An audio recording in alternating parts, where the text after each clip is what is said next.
মালতীস ফুডবুক চ্যানেলের নতুন একটি ভিডিওতে আপনাদের সকলকে স্বাগত।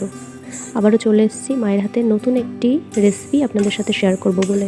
তো মা প্রথমে মুগ ডালটা ভেজে নিয়েছে, তারপরে সেটা জল দিয়ে ধুয়ে প্রেসার কুকারে দিয়েছে। আর আগে থেকে মাঝারি কুচি করে কেটে ধুয়ে রাখা লাউটা এবার প্রেসার কুকারে দিচ্ছে।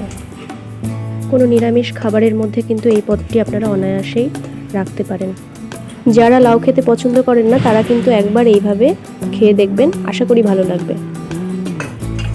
তো প্রেসার কুকারে পরিমাণ মতো জল, হলুদ, লবণ আর দুটো কাঁচা লঙ্কা দিয়ে সবকটা একসাথে সিটি মেরে নিতে হবে। প্রেসার কুকারে কিন্তু সিটি আপনারা আপনাদের প্রয়োজন মতো দিয়ে নেবেন, কারণ লাউটা বেশি শক্ত থাকলে ভালো লাগে না। আমাদের দুটো সিটি লেগেছিল। লাউটা সেদ্ধ হয়ে এলে এদিকে কড়াইয়ে জিরে ভেজে তুলে নেব।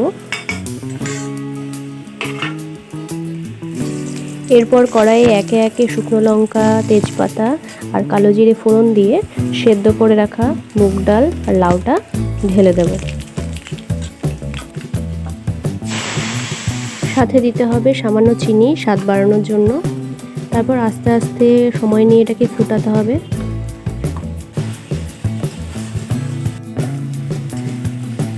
ফুটে গেলে যে জিরে ভেজে তুলে রেখেছিলাম সেই জিরেটা হাতে গুঁড়ো করে এর মধ্যে ছড়িয়ে দিলেই কিন্তু রেডি আমাদের মুগ ডাল লাউ ঘন্ট। এই মুগ ডাল লাউয়ে দেওয়াতে এটা স্বাদ যেন আরও দ্বিগুণ হয়ে যায়। খেতে এতটাই সুস্বাদু লাগে যে বলার ভাষা নেই। আপনারাও চাইলে কিন্তু নিরামিষের দিনে এই পদটি করে খেতেই পারেন। মুগ লাউ ঘন্টের এই রেসিপিটা না জানা থাকলে বাড়িতে অবশ্যই ট্রাই করবেন এবং ভালো লাগলে একটা লাইক আর কমেন্ট করে যাবেন। আর চ্যানেলটি সাবস্ক্রাইব করে পাশে থাকবেন। ভালো থাকুন, সুস্থ থাকুন। আজকের মতো টাটা।